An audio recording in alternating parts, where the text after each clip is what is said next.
So how will this latest criminal indictment affect the run-up to the 2024 election, including next week's Republican presidential primary debate? Before this indictment, the biggest question was whether Trump would even turn up, with 4 of the 7 other candidates who qualified for the debate in Milwaukee saying they are preparing for Trump to be present. Trump has previously said he will not be attending the debate because he's so far ahead in the national polling. The latest Morning Consult poll shows he holds a 43-point lead over his nearest rival. That's Florida Governor Ron DeSantis. But Trump's recent indictment in Georgia could mean the debate is overshadowed by something else. The former president has until August 25th, that's next Friday, to voluntarily surrender for booking in Atlanta. The debate is next Wednesday. That means, in theory, Trump could potentially plan his arrest to coincide with the debate.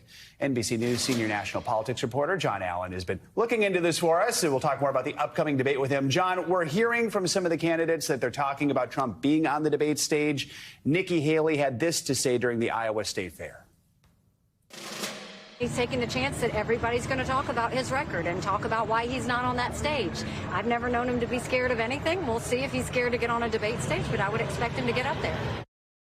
So, John, how could the former president use this arrest to his advantage on debate day? What are you hearing? And how much is this debate, whether he's there or not, going to focus on Trump?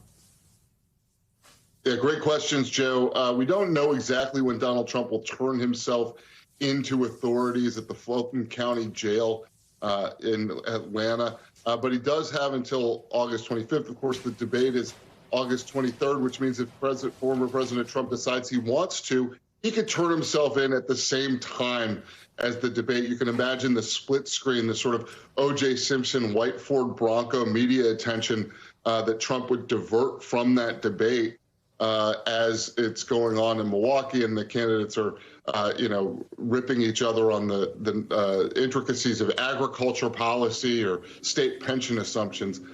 We don't know when Trump will turn himself in, but Republican strategists that we talked to said that it would be smart for him to try to use this opportunity to draw attention away from that debate. So a candidate who will be appearing at the debate is Trump's former vice president, Mike Pence. He's already been holding mock debate sessions with his team. What are some of the obstacles that Pence faces here?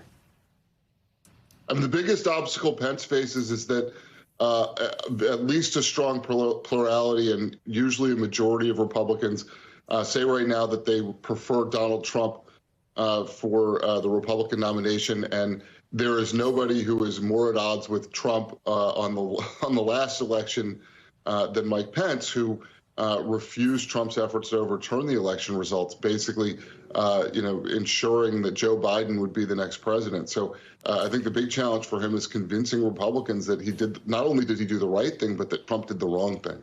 And let's also talk about the leading challenger, that's Governor Ron DeSantis. He's likely going to be a major target among all the candidates, including Trump, who often criticizes him on social media. What do we know about DeSantis's debate strategy, and what is his track record when it comes to debates?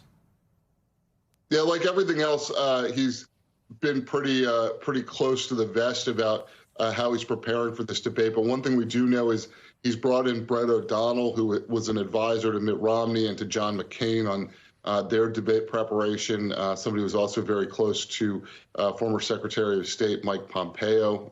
Pompeo, of course, knows President Trump as well as anybody else. I think, what they're going to have to do in DeSantis' world is figure out how to use this to turn around his campaign. All right. John Allen. John, thank you so much. Thanks for watching our YouTube channel. Follow today's top stories and breaking news by downloading the NBC News app.